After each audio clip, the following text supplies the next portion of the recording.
So ayun, dito tayo ngayon sa Apalit.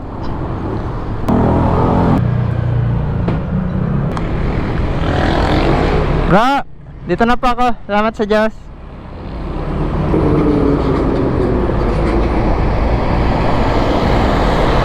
Galing po tayo dyan sa La Verdad Diagnostic Center. Pumick up lang po tayo na gamot ng mga kapatid sa Rizal. Pinapasuyuan po tayo nung ating mga kapatid na pick up yung kanilang mga gamot kasi hindi po sila makapunta dito sa Apalit, kaya pinasuyo na lang po sa atin na madala. At ngayon pauwi na po tayo, pabalik na tayo ng Rizal. Medyo natanghali lang tayo kasi inintay pa natin yung nag-asikaso o naghanda ng gamot.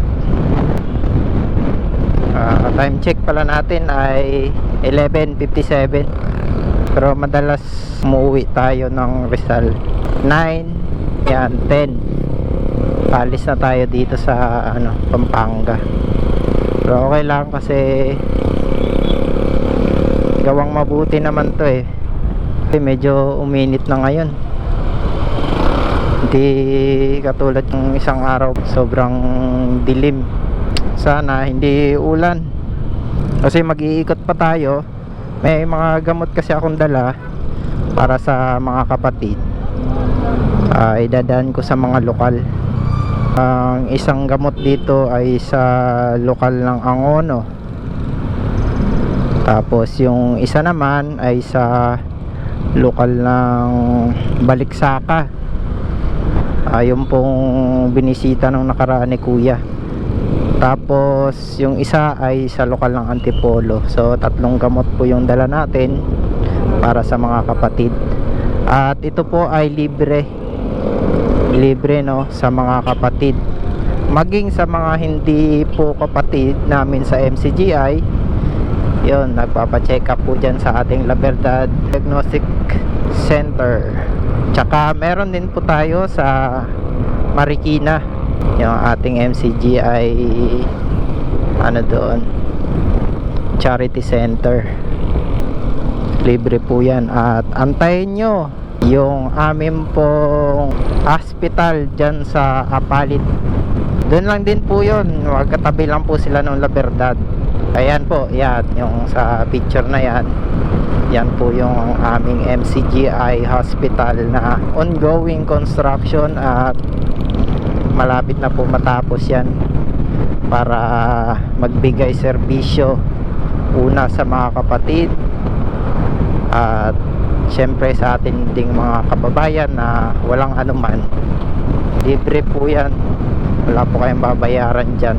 At welcome po lahat kahit anong relihiyon. Wala po kami pinipili dahil ang aming hangad dyan ay katulong, malingap ang kapwa namin tao na siyang itinuro sa amin. So ayan po, ano po ata ito, maintenance eh. Door to door na po agad natin to. Ayan po, salamat sa Diyos. Punta tayo sa lokal ng Angono.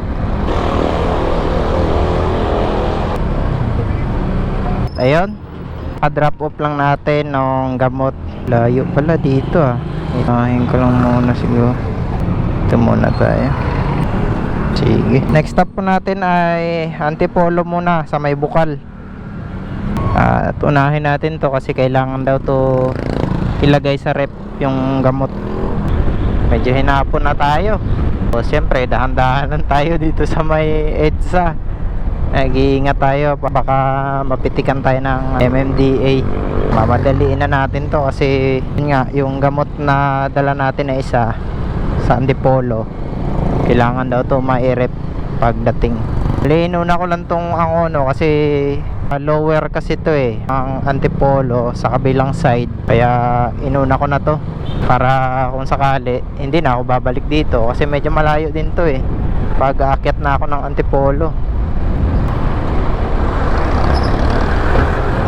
So ayan, maya ulit pag nandun na tayo sa Antipolo. Ayan, dito na tayo ngayon sa malawang drop off natin sa Antipolo. Noy! Oo, dumaan pa ako sa Angono. May hinatid pa akong isang gamot dun eh. Ay, may nakatid ah. Sakto to, may nakatid. Beto ka lang. Punta pa akong Baliksaka.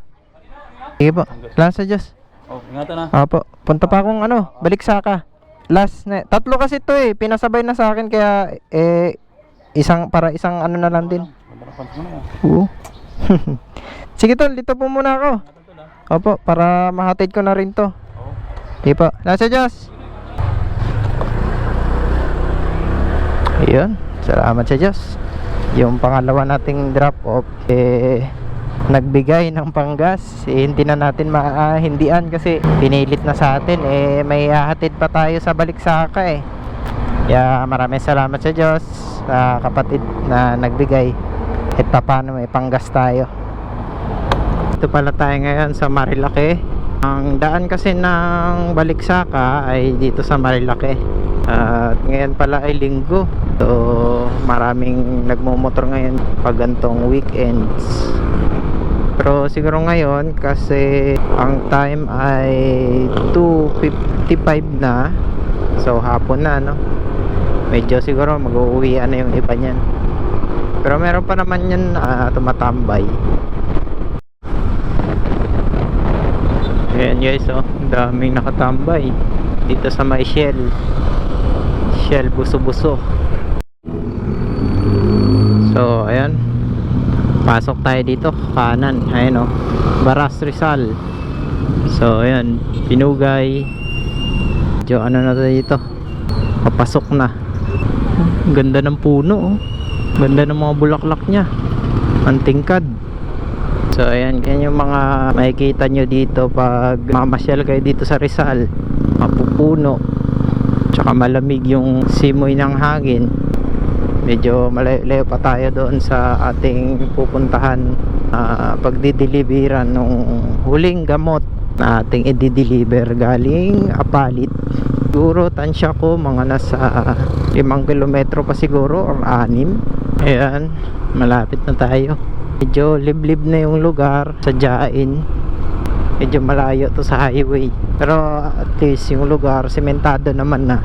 Lapit na tayo sa lokal ng Baliksaka. At dito kami nakaraan nag workforce or nagtulong-tulong yung mga kapatid para ayusin yung lokal, pagandahin.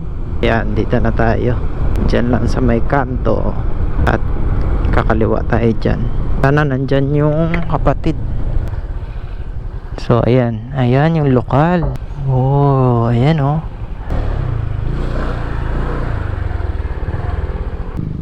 Ayan lokal ng Baliksaka.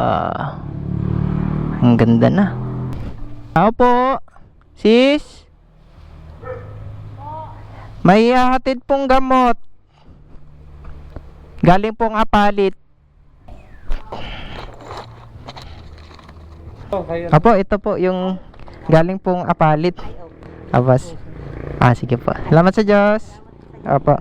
Ito na po ako. Salamat sa Diyos. Ito muna ako, sis. Yun. Salamat sa Diyos. Dan deliver na tayo. Kumbaga, isang tuhog na lang. 3 deliver ng gamot dito sa Rizal.